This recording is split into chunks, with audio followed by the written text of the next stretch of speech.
Kegiatan ibadah sepekan GSJPDI Ebenezer. I have searched many years on end. There was none that my soul could depend. My soul cries out for your presence in here. This very hour, for your presence in here. Bagi Bapak, Ibu, Saudara-saudari yang membutuhkan bantuan doa, dapat menghubungi sekretariat gereja di nomor 0852 8000 5443. Kesehatan diri sendiri adalah kesehatan Indonesia. Karena itu, mari selalu terapkan protokol kesehatan dan kita melakukan 5M, yaitu memakai masker, mencuci tangan, menjaga jarak, menjauhi kerumunan, dan mengurangi mobilitas. Demikian Warta Ebenezer pada pagi hari ini. Tuhan Yesus memberkati. Have searched many years on end.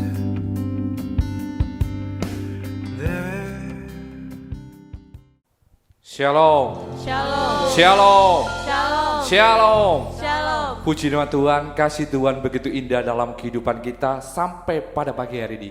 Tuhan sudah menyatakan kasih-Nya lewat pemeliharaan dan semua pertolongan diberikan kepada kita.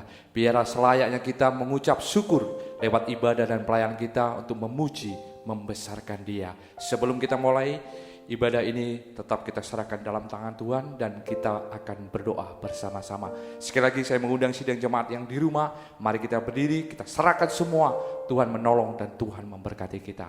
Segala ucapan syukur kami naikkan kepadamu Tuhan, lewat kasih pertolonganmu yang begitu besarnya. Engkau nyatakan, kau bela kami, kau pelihara kami. Semua itu karena anugerah yang besar yang kau limpahkan dalam kehidupan kami. Bahkan kau rela mati, bangkit untuk memulihkan kehidupan kami. Bahkan kau menebus segala dosa kami. Semua anugerah yang besar yang kau nyatakan Tuhan. Dan biar pada pagi hari lewat ibadah Tuhan, kami rindu untuk memuji, membesarkan Engkau, karena Engkau layak untuk terima semua itu Tuhan. Terima kasih, kami percaya berkati sidang jemaat-Mu. Dan dimanapun berada, Allah tetap memberkati dengan kasih kemurahan-Mu. Dan kami mulai ibadah ini dengan ucapan syukur. Allah melawat, Allah memberkati, Allah mengurapi kami dengan hadirat yang daripada Engkau sendiri. Terima kasih Bapa, kami mengucap syukur. Haleluya, amin. Silakan duduk sidang jemaat yang ada di rumah, dan kita sungguh-sungguh merayakan dengan kesungguhan hati bahwa Yesus bangkit dan Dia terbang dan Dia pulih akan mengangkat kita kembali dengan kedamaian yang ada bersama dengan Yesus. Puji nama Tuhan. Haleluya. Amin.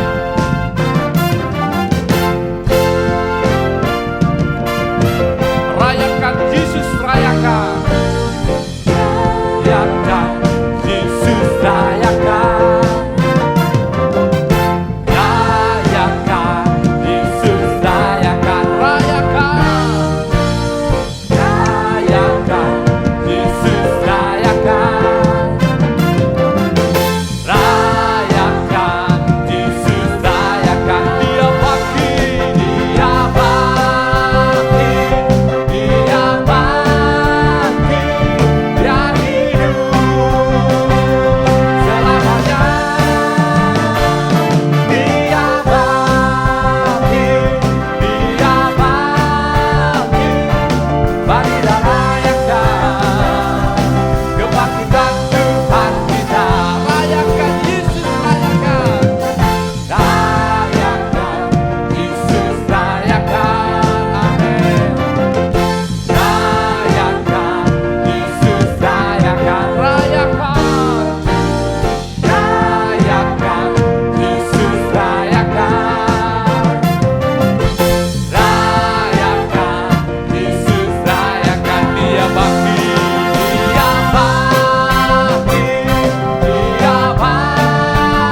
mati untuk kita yang berdosa ini, supaya kita dimuliakan. Karena Tuhan Yesus kita adalah Tuhan yang sangat baik.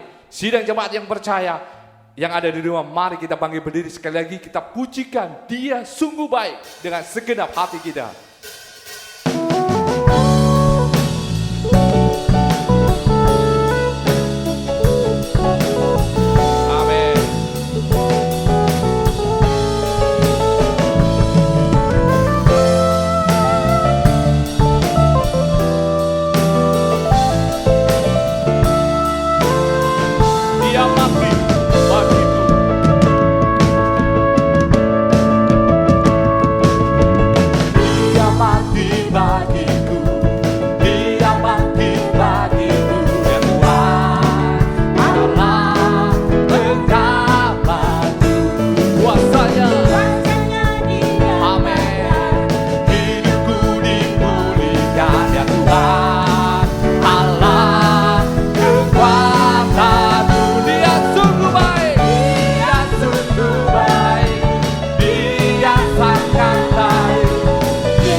Biarkan pujian ini, saya teringat waktu sidang jemaat yang ada di tempat ini, di gereja semua menyatakan Yesus kita sembah, Yesus yang baik. Dan walaupun secara online, saya undang semua sidang jemaat yang ada di rumah, tolong semua bangkit berdiri, katakan Yesus kita dari Yesus yang baik, dengan angkat ibu jari kita.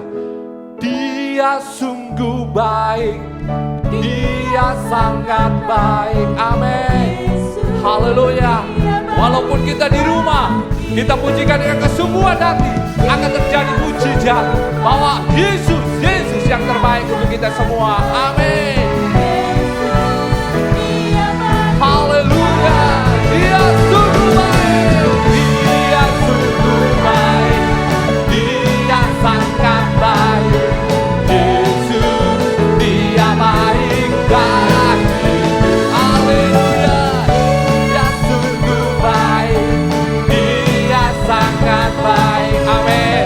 Kita pujikan sekali lagi dengan segenap hati kita, amin, haleluya.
kebesaran hanya untuk Tuhan kita, Tuhan Yesus Kristus selama-lamanya.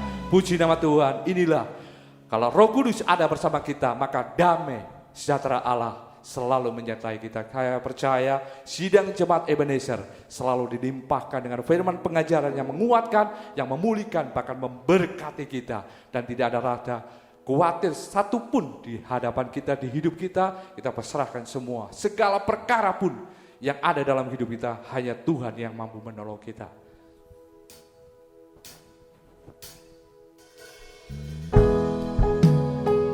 Haleluya.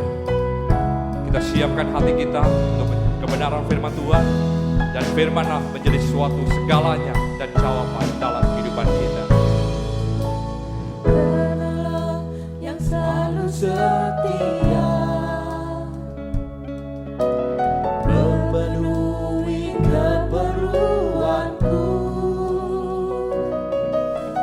tak pernah Dia mengecewakan. Yesusku tak pernah gagal. Segala perkara Dapat bertangguh di dalam Dia yang memberi kekuatan. Tuhan Yesus penolong dan sahabat. Tetap percaya Tuhan setia.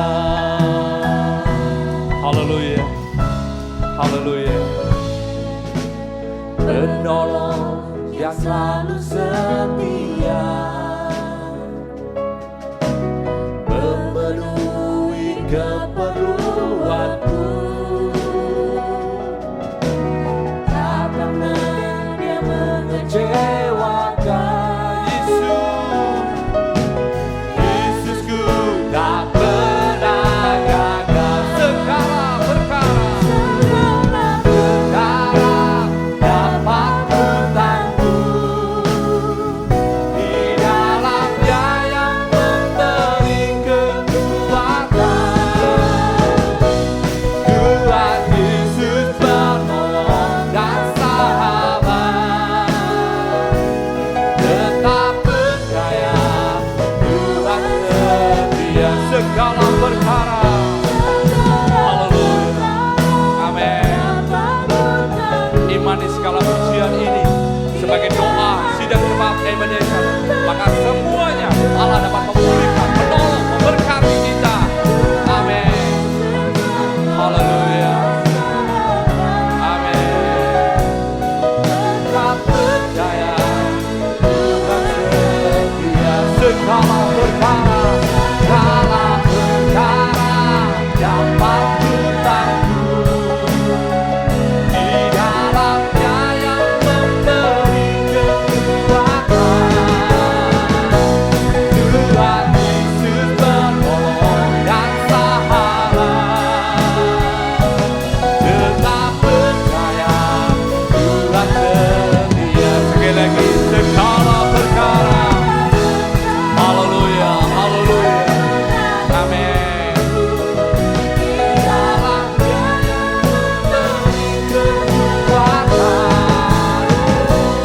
Tuhan Yesus penolong dan sahabat. Tetap percaya Tuhan setia. Tetap percaya.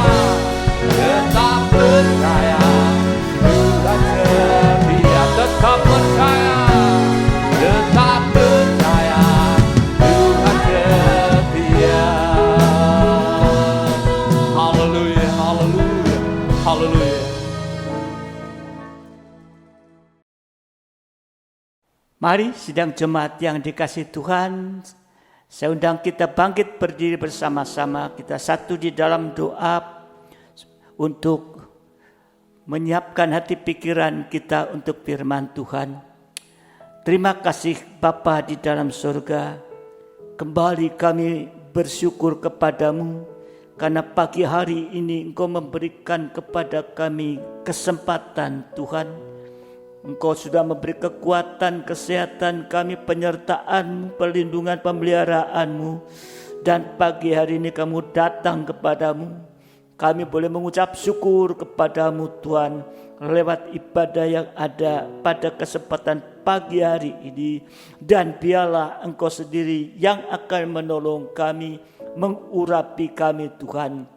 Kami sudah memuji, mengagungkan Engkau. Dan biarlah semua itu boleh berkenan di hadirat-Mu, mengundang hadirat di tengah-tengah kami.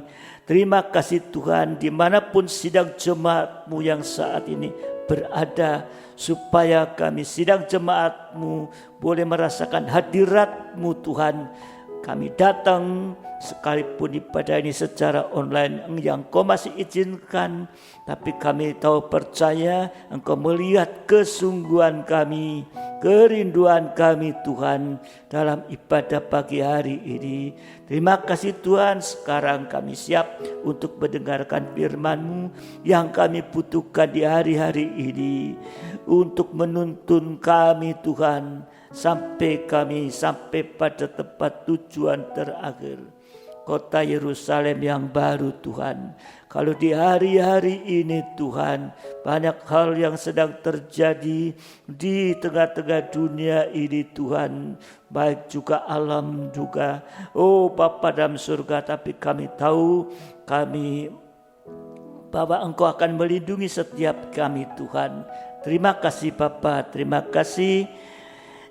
Sekali lagi serahkan keberadaan kami ke dalam tangan-Mu. Kalaupun masih didapat kekurangan, kelemahan, dosa, ampuni Tuhan, supaya pagi hari ini kami boleh mampu untuk mengerti sampai yakin dan mewujudkan firman-Mu dalam kehidupan kami. Terima kasih Tuhan. Kami juga berdoa bagi gereja-Mu di mana-mana tempat yang saat pagi hari ini juga sedang ada dalam ibadah, apapun bentuknya Tuhan, tapi kami serahkan supaya mereka juga mendapat hadirat-Mu dan satukan kami dalam satu firman pengajaran yang benar. Terima kasih Bapa, kami buka hati kami untuk firman-Mu dalam nama Tuhan Yesus Kristus. Haleluya. Amin. Shalom. Silakan duduk kembali. Saya ucapkan selamat pagi, salam sejahtera di dalam kasih sayang Tuhan kita Yesus Kristus, di mana pagi hari Tuhan masih kembali memberikan kekuatan kepada kita di saat pagi hari ini. Nah, saudara yang dikasih Tuhan, mari kita mau pagi hari ini untuk duduk mendengarkan firman Tuhan yang kita butuhkan. Kita sudah banyak memuji Tuhan. Dan pagi hari ini kita masih kembali untuk membicarakan tentang yaitu percikan darah ya yang dialami oleh Yesus sampai mati di atas kayu salib ya. Nah, saudara dikasih Tuhan, seringkali kita tahu Yesus disalib, mati, dia bangkit, naik ke surga, akan datang kembali kali kedua. Nah, sebelum itu dia setelah naik surga dia kirimkan yaitu Roh Kudusnya yang dijanjikannya, yang kita butuhkan ya.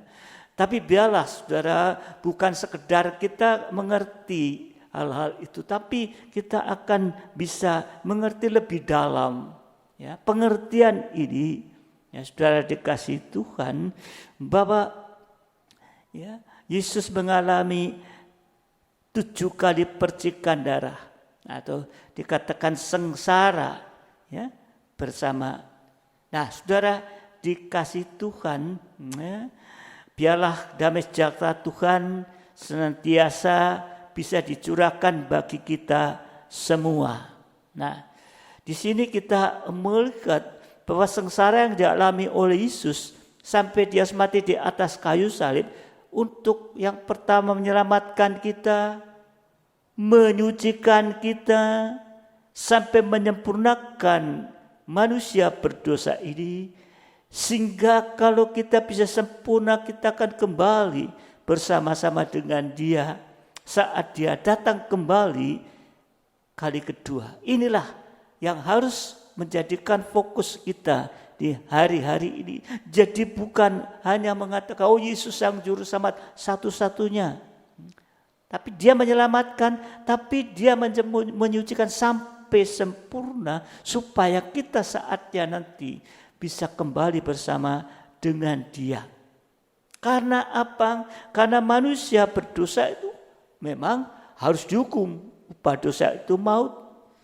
Masuk dalam kebinasaan kekal. Ya. Dan di dunia ini kita tahu tidak ada kekuatan apapun yang bisa menyelesaikan dosa. Bahkan tidak ada seorang pun manusia, termasuk nabi, termasuk rasul, yang bisa menyelesaikan dosa. Ini yang harus menjadikan satu pola pikir dalam kehidupan kita. Bahwa hanya Yesus, satu-satunya manusia yang bisa menyelamatkan manusia berdosa, ya, menyelamatkan manusia berdosa. Karena berbuat dosa itu manusia, karena manusia berbuat dosa di taman Firdaus saat itu, manusia dibuang ke dalam dunia ini. Dan kalau di dalam dunia tetap berbuat dosa, nggak ada yang bisa menebusnya. Itu akan dibuang dalam api neraka. Sebab itulah Yesus harus mati di atas kayu salib untuk menyelamatkan kita dari maut, dari dosa. Tapi kita harus terus mau disucikan sampai sempurna. Sehingga semoga kita mengerti arti kematian Yesus bagi kita semua. Kembali pagi hari ini kita masih mempelajari sengsara Yesus yang ke-6, yaitu Yesus dikuburkan. Yesus mati, ya, turun salib, dikuburkan. Matius 27, 57 sampai 61. Matius 27, 57 sampai 61.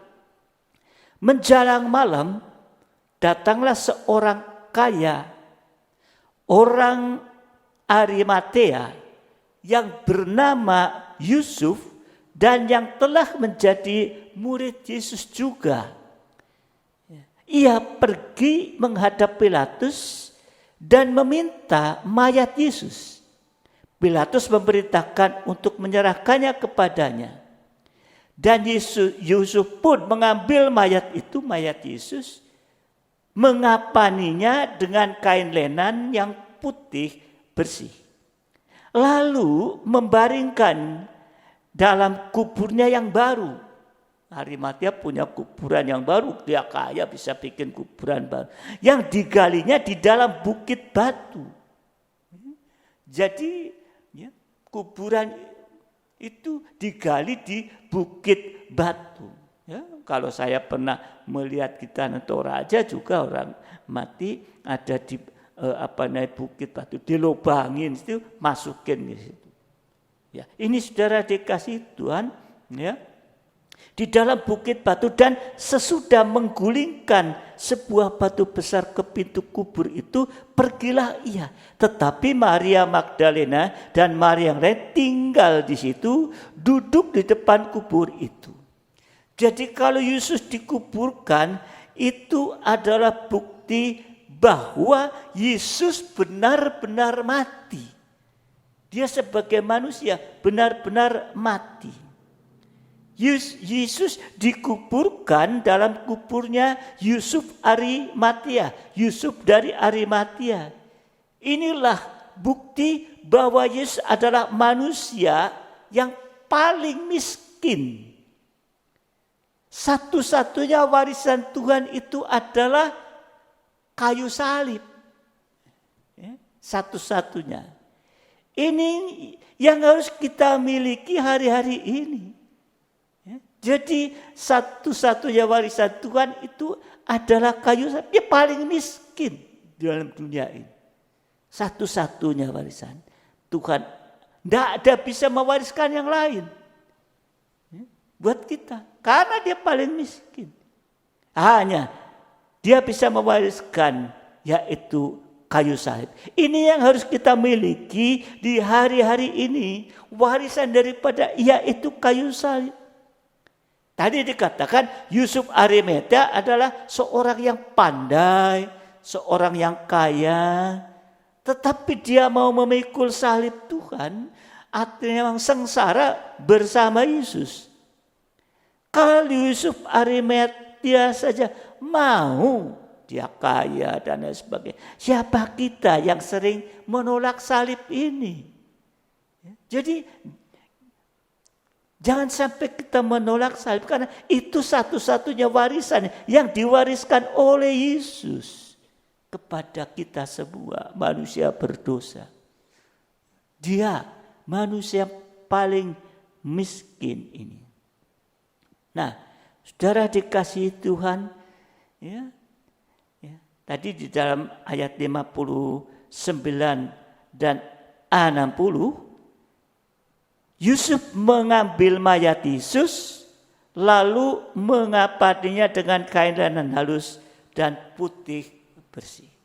Nah, di sini saudara dikasih Tuhan, di sini warisan tadi dikatakan yaitu salib Yesus.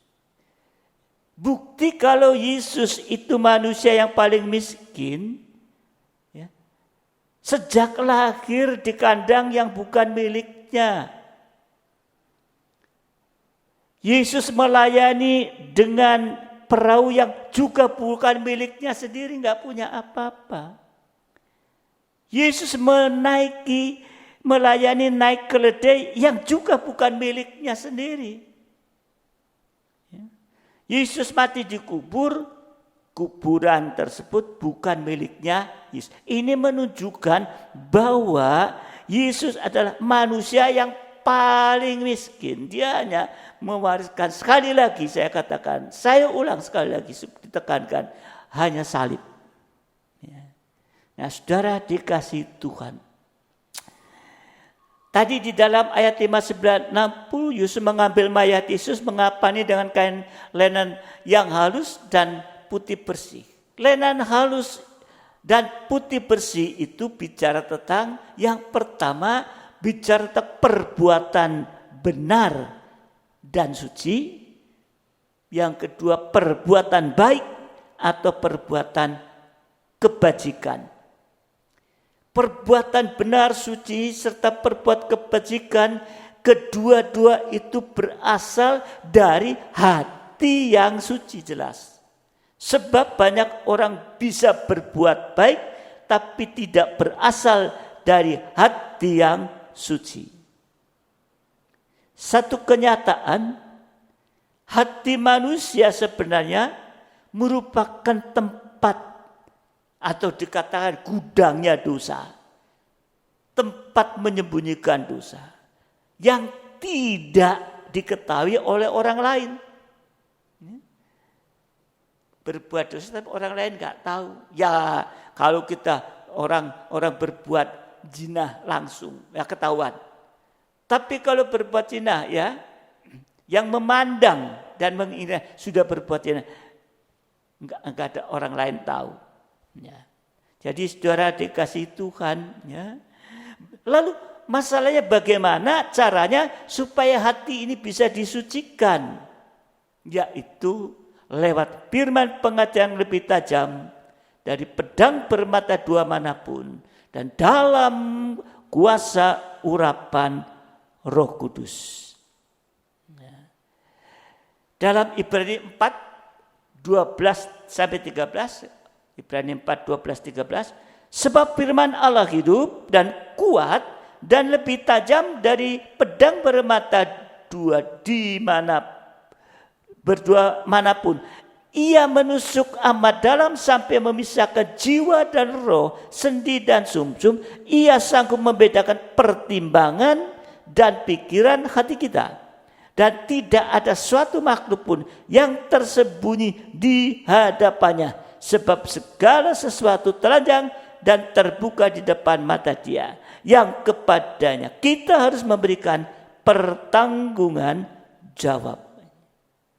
Ini saudara yang dikasih Tuhan. Ini di dalam dengan firman-Nya yang Allah hidup dan kuat, tajam berarti bisa menembus ini. Ya.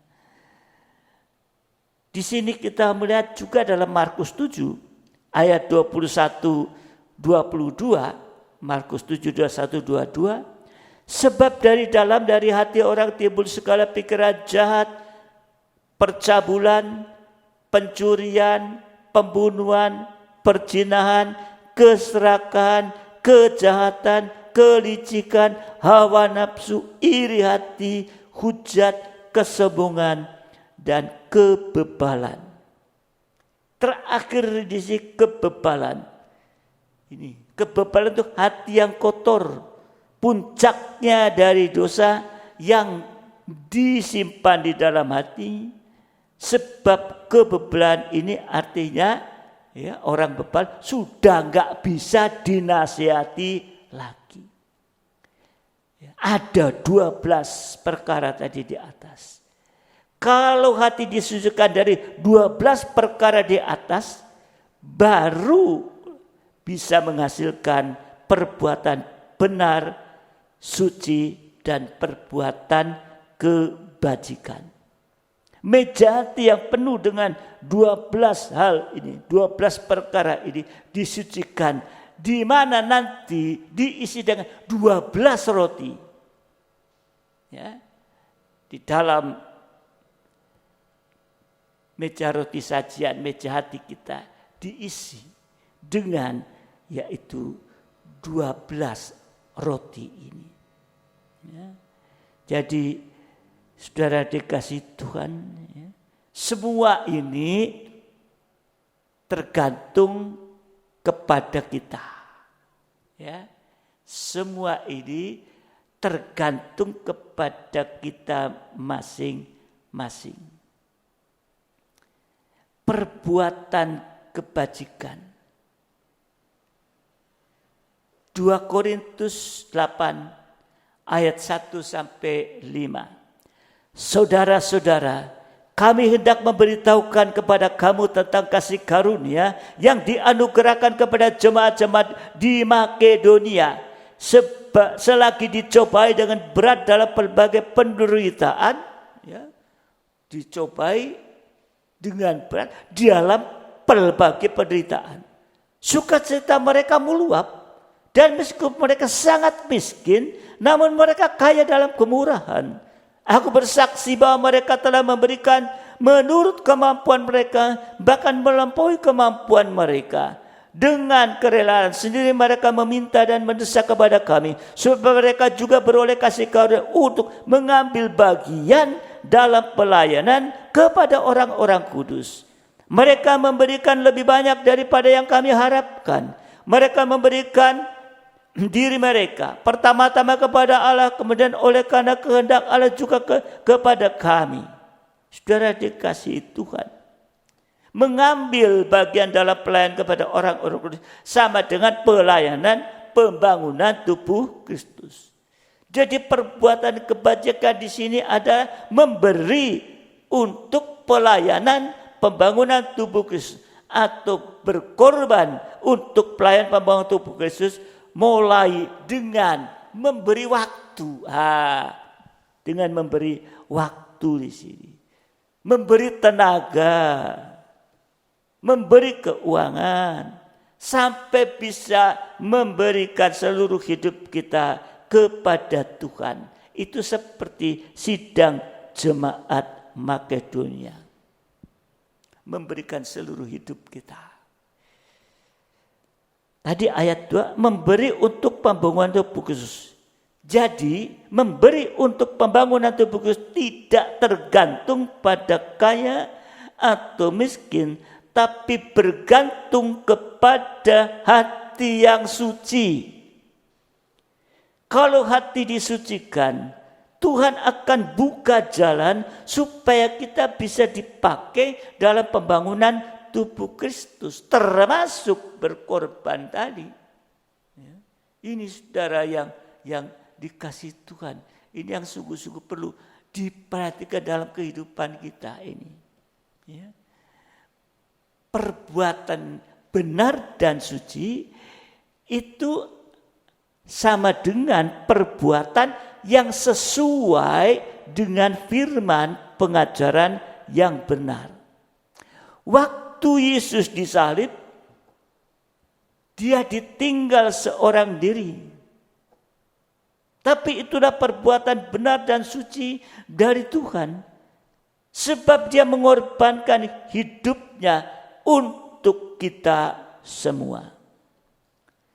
Jadi seperti Yusuf Arimatia mengapani mayat Yesus dengan kain lenan yang halus, yang putih bersih, kita pun juga harus menghasilkan perbuatan benar, suci, dan perbuatan kebajikan dari hati yang suci. Di dalam Wahyu 19 ayat 7 dan 8. Wahyu 19, 7 dan 8. Ya. Marilah kita bersukacita dan bersorak-sorai dan memuliakan Dia, karena hari perkawinan anak domba telah tiba dan pengantinnya telah siap sedia, dan kepadanya dikaruniakan supaya memakai kain lenan halus yang berkilau-kilauan dan yang putih bersih. Lenan halus itu adalah perbuatan iman yang benar dari orang-orang kudus. Kalau saya bacakan dalam terjemahan lama ayat yang ke-8, maka dikaruniakanlah kepadanya supaya ia boleh menghiasi dirinya dengan kain kasa halus yang bercahaya dan bersih. Karena kain kasa halus itulah ibarat segala kebajikan orang suci itu. Jadi kalau hati terus disucikan, terus hidup benar suci dan berbuat kebajikan, maka pakaian lenan halus akan menjadi pakaian lenan halus yang putih berkilau-kilauan. Perbuatan iman yang benar dari orang kudus. Inilah pakaian mempelai. Namanya berkilau-kilauan berarti ada pancaran.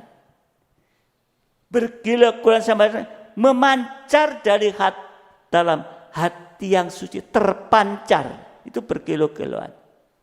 Semakin kita berbuat benar, berbuat suci dan kebajikan, cahaya atau kilauan itu akan semakin nyata, semakin terang, sampai menjadi pakaian halus ya, yang berkilau-kilauan. Inilah saudara dikasih Tuhan ya, untuk kita bisa ya, mewarisi apa yang Tuhan sudah lakukan. Wahyu 18 ayat 15-16. Ayat 15, mereka yang memperdagangkan barang-barang itu yang telah menjadi kaya oleh Dia akan berdiri jauh-jauh karena takut akan siksaannya. Dan sambil menangis dan meratap, mereka berkata, celaka, celaka kota besar yang berpakaian lenan halus dan kain ungu dan kain kirmisi dan yang dihiasi dengan emas dan permata dan mutiara, sebab dalam 1 jam saja kekayaan sebanyak itu sudah binasa. Ini berpakaian halus juga, pakai pakaian halus juga. Ini sama dengan Babel. Babel yang memakai pakaian halus, tapi tidak dari dalam hati yang suci oleh pekerjaan pedang firman, sehingga tidak terpancar, tidak berkilau-kilauan. Berpakai pakaian halus, tapi tidak berkilau-kilauan. Perbuatan baik semacam ini hanya dilakukan untuk maksud-maksud tertentu. Ada pamrih gitu. Kalau anak Tuhan tidak mau menerima pedang firman sama dengan tidak mau disucikan. Hal ini juga bisa terjadi. Pakai pakaian dan harus, tapi tidak berkilau, pakaiannya Babel, binasa. Ya. Sebab ya, kalau ya, maksud sudah tercapai, kalau ada pamrih maksud tercapai, ya, pasti berubah menjadi kasar dan jahat, tidak menjadi lenan halus, tapi menjadi kain yang kasar. Ya, ada kain kan yang halus lembut, tapi ada kain yang kasar, kayak jin itu kasar ya kain. Demikian juga, saudara dikasih Tuhan, ya, kalau perbuatan baik ini bukan berasal dari hati, pasti tidak bisa bertahan lama. Sebab itu kita harus berhati-hati hari-hari ini juga dalam pergaulan dengan dunia, pergaulan dengan siapa saja. Bahkan bukan hati-hati, bahkan ekstra hati-hati. Kalau bergaul dengan anak-anak Tuhan, sebab bergaul dengan anak-anak Tuhan tanpa firman, anak-anak Tuhan bisa menjadi paling kasar dan paling jahat. Contohnya Yudas Iskariot sudah, ya. Siapa Yudas Iskariot itu? Ya, yang kejam, menjual gurunya sendiri.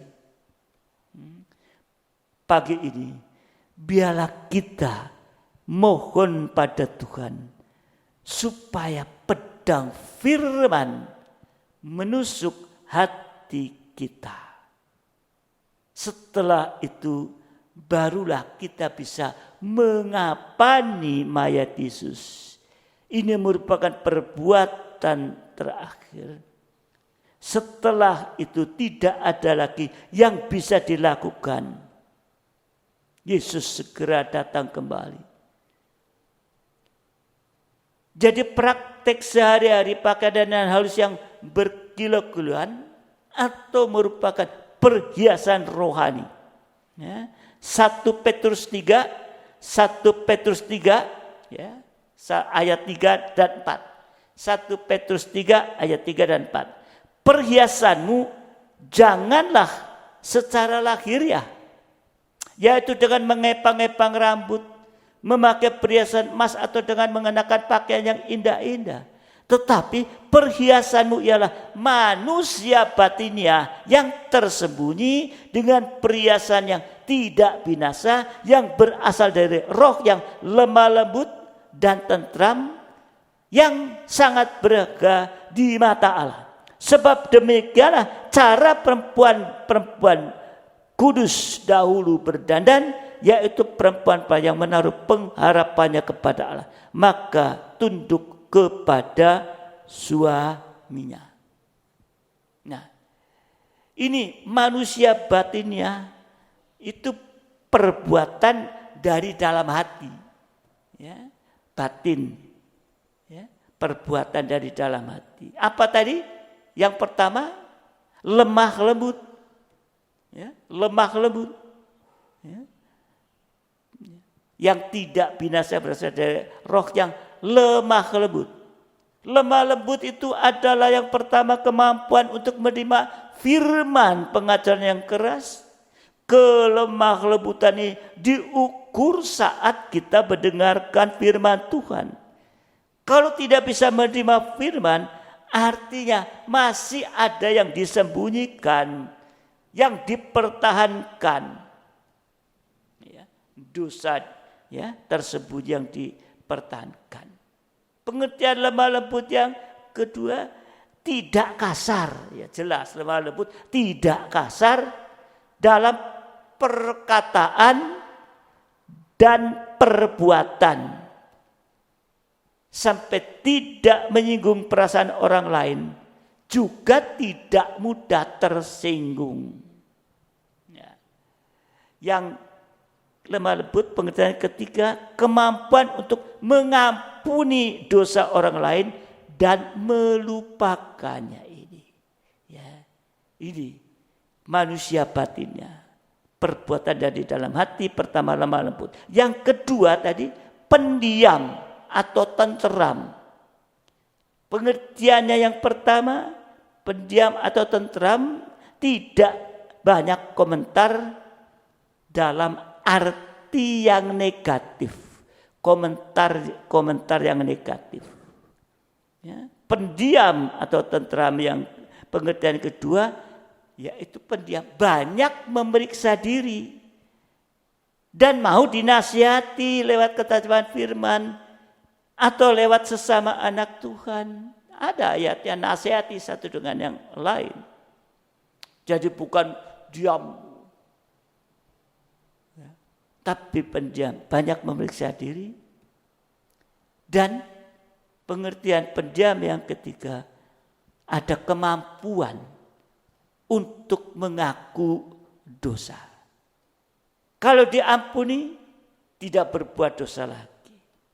Jadi lemah lembut dan pendiam ini bisa kita praktikkan mulai dari dalam rumah tangga, dari dalam hidup nikah.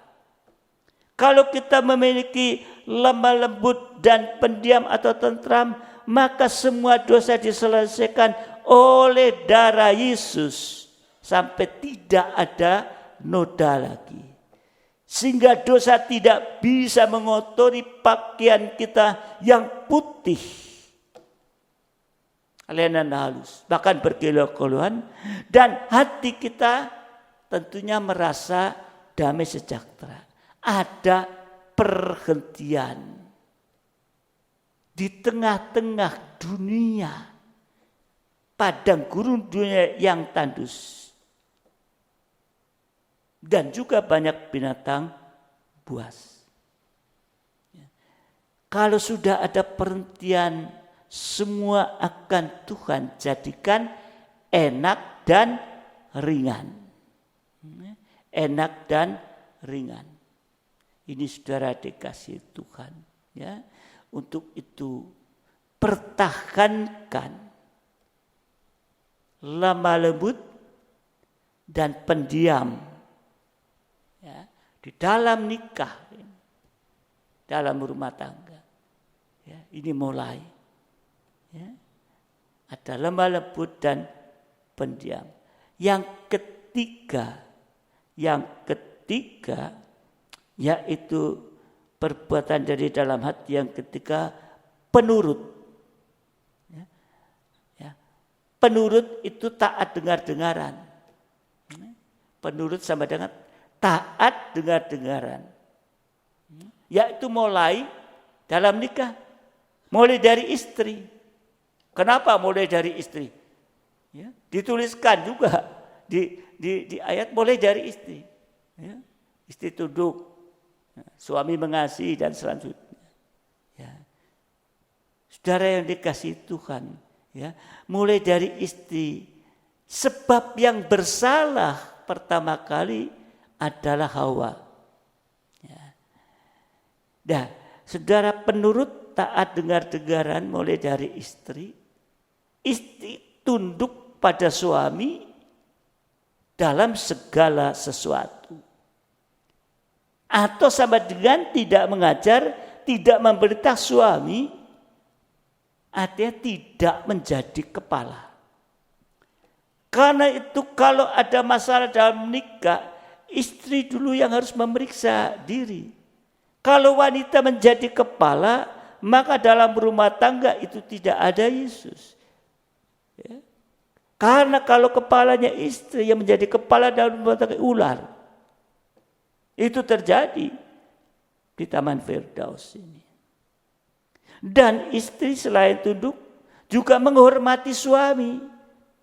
Ya. Sekalipun mungkin gaji suami itu lebih kecil, tetap menghormati. Banyak kehidupan yang istrinya jabatannya lebih tinggi, tapi tetap menghormati kepada suami. Dan tidak melawan dan tidak suka berbantah-bantah. Ya.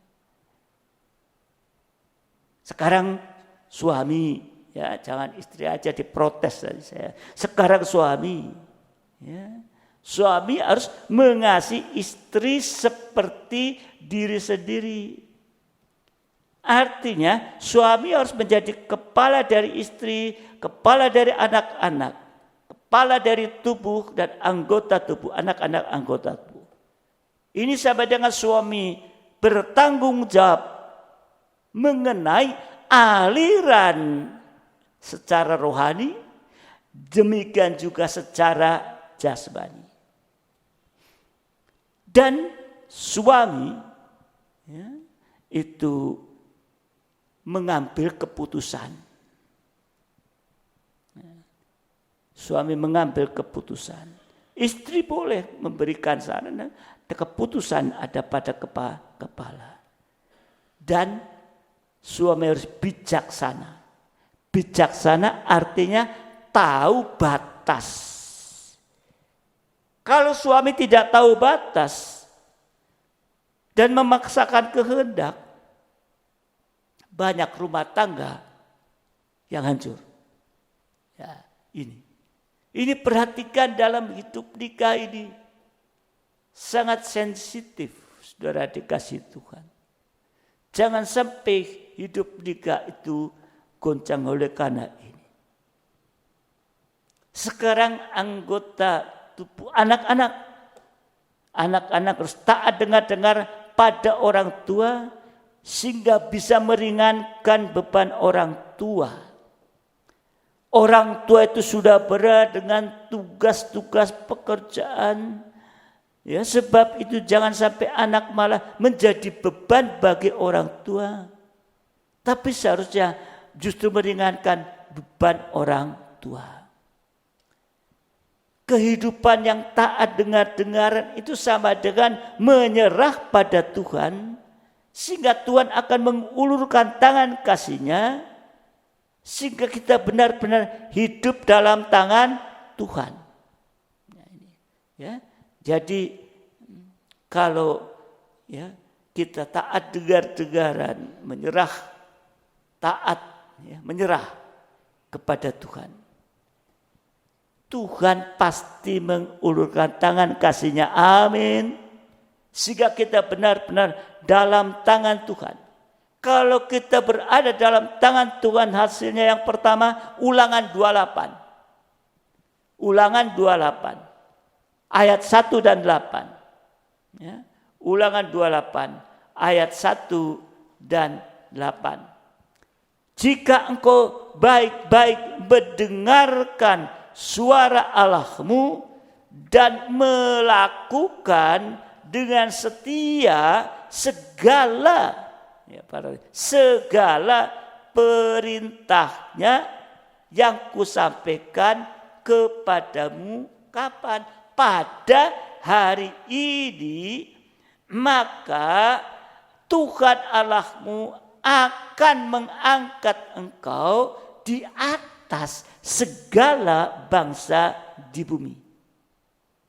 Dan ayat ke-8, Tuhan akan memerintahkan berkat. Jadi bukan kita, Tuhan yang memerintahkan berkat ke atasmu, di dalam lumbungmu, di dalam segala usahamu. Ia akan memberkati engkau di negeri yang diberikan kepadamu oleh Tuhan Allah. Jadi saudara dikasih Tuhan, inilah kehidupan yang taat dengar-dengaran. Benar-benar hidup dalam tangan Tuhan. Hasil pertama tadi, Tuhan memerintahkan berkat kepada kita sampai anak cucu dan bahkan menjadi berkat bagi orang lain. Amin. Diberkati untuk menjadi berkat. Perhatikan, Tuhan memerintahkan. Ya. Ini satu hal yang luar biasa. Hasil yang kedua kalau kita benar-benar hidup dalam tangan Tuhan, Yeremia 29 ayat 11, Yeremia 29 ayat yang ke-11, sebab aku ini mengetahui rancangan apa yang ada padaku mengenai kamu. Demikianlah firman Tuhan, yaitu rancangan damai sejahtera dan bukan rancangan kecelakaan, untuk memberikan kepadamu hari depan yang penuh harapan. Ini hasilnya kedua. Masuk dalam rencana Tuhan yang indah. Masuk dalam rencana Tuhan yang indah. Saudara dikasih Tuhan. Hasil yang ketiga, pelayan siap, yaitu pada pesta nikah di Kana yang dibutuhkan adalah air anggur. Tetapi Tuhan perintahkan untuk mengisi tempayan dengan air. Secara logika tidak mungkin. Tapi kalau kita taat, kita hanya tinggal melakukannya saja. Dan Tuhan yang bekerja. Jadi saudara dikasih Tuhan. Pelayan yang ada diperintahkan penuhi buli-buli, cedok bawa kepada pemimpin pesta. Loh, air bawa ya nanti diseneni dan sebagainya. Tapi taat sehingga benar-benar sampai di pemimpin pesta. Ini anggur yang paling baik ini. Secara logika tidak mungkin dah. Tapi kalau kita taat, kita hanya tinggal melakukan dan Tuhan yang bekerja. Kalau mengikuti logika sendiri, mujizat itu tidak pernah terjadi. Hasil yang ketiga, air menjadi anggur. Secara rohani kita mengalami keubahan hidup. Yang pertama, mulai dari rasanya. Penampakan dalam, itu dicicipi dulu. Oleh pemimpin pesta. Artinya mulut harus berubah lebih dahulu menjadi mulut yang manis, berkata baik, berkata benar, dan menjadi berkat bagi orang lain. Dan cara mengalami keubahan itu yaitu yang kedua, penampilannya sesuai dengan firman. Itu penampakan dari luar tadi. Jadi kalau mujizat rohani terjadi, mujizat jasmani juga pasti terjadi. Amin. Apa yang mustahil menjadi tidak mustahil. Saat ini menghadapi apapun juga, mungkin kita merasakan sulit. Tapi katakan, jangan katakan mustahil. Katakan tidak mustahil. Tuhan bisa tolong asal kita mau taat dengar-dengaran. Sehingga saat Yesus datang kembali kali kedua, di mana dia datang seperti dia naik di awan-awan. Dia datang nanti kali kedua, di awan-awan penuh. Kita terangkat ke awan-awan yang penuh bersama Tuhan untuk selama-lamanya.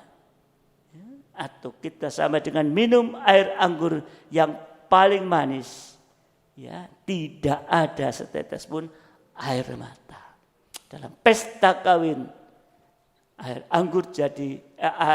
jadi air anggur. Saudara dikasih Tuhan. Nanti dalam pesta kawin anak rubah kita terangkat. Di sana kita juga bisa merasakan air anggur yang paling manis. Haleluya. Mari kita banyak bergumul berdoa. Biar firman Tuhan mendorong kita di hari-hari ini. Melihat situasi-situasi yang ada. Kita harus mempersiapkan kehidupan kita. Menjelang dia datang tidak lama lagi. Tuhan memberkati kita. Sidang jemaat, saya undang kita bangkit berdiri bersama-sama. Kita akan pujikan satu pujian, selidiki aku, lihat hatiku. Apakah aku sungguh mengasihimu Yesus? Kehidupan yang mengasihi Yesus, kehidupan yang taat dengar-dengaran.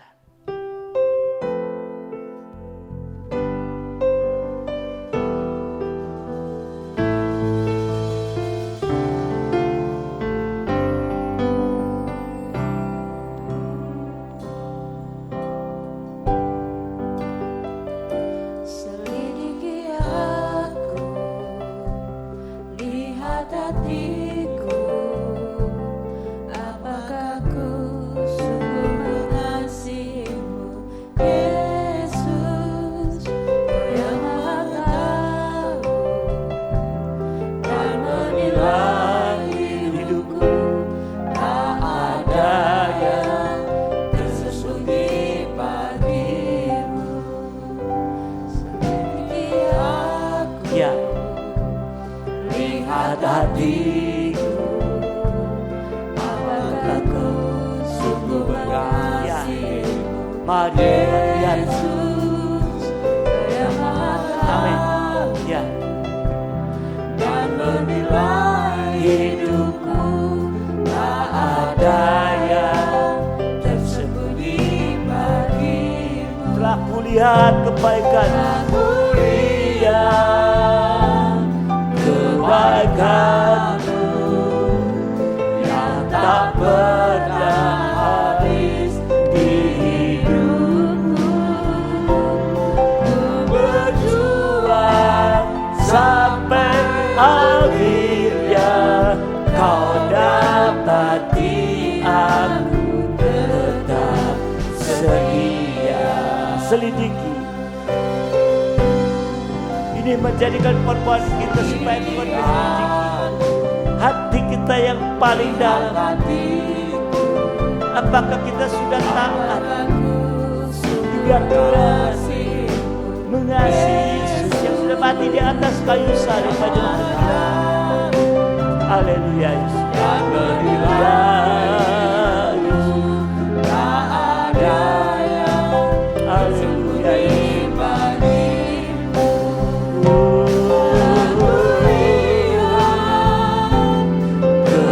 Kebaikan-Mu yang tak pernah habis di hidupku. Ku berjuang sampai akhirnya, Kau dapati aku tetap setia. Aku lihat kebaikan-Mu yang tak pernah habis di hidupku. Berjuang sampai akhirnya, Kau dapati aku. Sekali lagi dari atas, katakan selidiki aku. Oh, haleluya. Haleluya. Haleluya. Oh, haleluya. Haleluya. Mari kau selidiki kami Tuhan, supaya Engkau melihat di dalam hati. Haleluya. Mungkin ada yang masih tersembunyi, Kau selidiki kami Tuhan. Haleluya. Yang Kau yang mahu.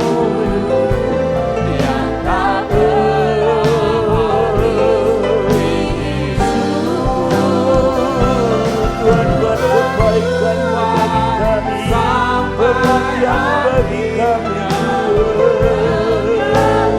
Oh, haleluya.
Mari sidang jemaat yang dikasih Tuhan, pagi hari firman Tuhan menyatakan dengan jelas bagi kami, supaya kehidupan kami di hari-hari akhir ini bisa menghargai itu akan penderitaan yang dialami Yesus di atas kayu salib. Dan biarlah kita mau menjadi kehidupan yang saatnya nanti kita boleh bersama dengan Dia dalam kemuliaan. Kita mau memeriksa dalam hati kita masing-masing. Haleluya Yesus. Haleluya. Haleluya. Mungkin di hari-hari masih ada kekerasan hati, masih banyak komentar dan lain sebagainya terhadap firman Tuhan khususnya, dan tidak menjadi penurut atau taat dengar-dengaran. Tapi biar malam hari Tuhan, pagi hari ini Tuhan memberikan kesempatan bagi kami semua untuk bisa mengalami satu perubahan dalam hidup ini. Oh haleluya Yesus, haleluya. Terima kasih Tuhan, firman-Mu begitu tajam bagi kami, mengkoreksi kami. Dan biarlah apa yang Kau nyatakan pagi hari ini, biarlah itu menjadikan pergumulan kita. Mungkin kita merasa sudah lemah lembut, tapi ternyata Engkau memberitahukan lebih jelas tentang lemah lembut ini. Dan juga mungkin kita hari-hari ini banyak komentar. Ampuni Tuhan, supaya kami menjadi pendiam, tenteram, banyak memeriksa diri lewat ketaatan firman-Mu Tuhan. Urapan-Mu kami butuhkan, dan juga kami boleh menjadi penurut yang taat dengar-dengaran Tuhan. Mulai dalam nikah, di dalam struktur nikah, kalau masih Engkau dapati kesalahan, semua ampuni Tuhan pagi hari ini, supaya kami boleh menjadikan kehidupan yang mengalami satu keubahan Tuhan. Terima kasih Tuhan, sehingga kita bisa hidup taat dengar-dengaran kepada setiap firman yang keras, yang firman pengaduan dalam urapan Roh Kudus, sehingga benar kita boleh merasakan bahwa kita hidup dalam tangan-Mu Tuhan. Untuk itu kami bersyukur Tuhan, biarlah hari-hari ke depan Tuhan kami boleh merasakan Tuhan bahwa hidup dalam tangan-Mu. Kami tahu saat kami boleh taat dengarkan hidup dalam tangan-Mu, maka Engkau sendiri akan memerintahkan berkat bagi kami yang kami butuhkan Tuhan di hari-hari akhir ini. Dan kami boleh masuk dalam rencana-Mu yang indah, bahkan paling indah Tuhan. Dan kita boleh mengalami satu keubahan hidup yang nyata dalam hidup ini. Sampai nanti Engkau datang kali kami sudah siap menyambut kedatangan-Mu kali kedua. Terima kasih Tuhan, terima kasih. Berkati seluruh sidang jemaat-Mu Tuhan. Roh Kudus akan berperan, jangan lewatkan satu pun Tuhan. Oh terima kasih Tuhan, terima kasih. Sekarang kami satu di dalam doa untuk seluruh sidang jemaat dalam hidup nikah mereka masing-masing, buah nikah.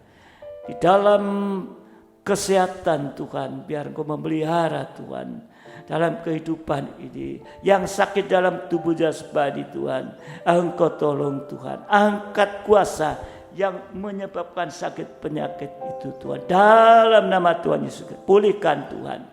Sehingga mereka boleh tetap bisa setia ikut dalam ibadah-ibadah sekalipun secara online Tuhan.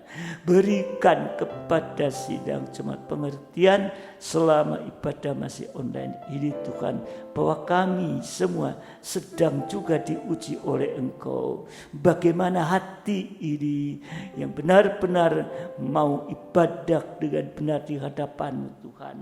Bukan sekedar Tuhan, tapi justru kami bersyukur di saat-saat ini Engkau melihat kesungguhan di dalam menjalankan ibadah-ibadah secara online ini Tuhan.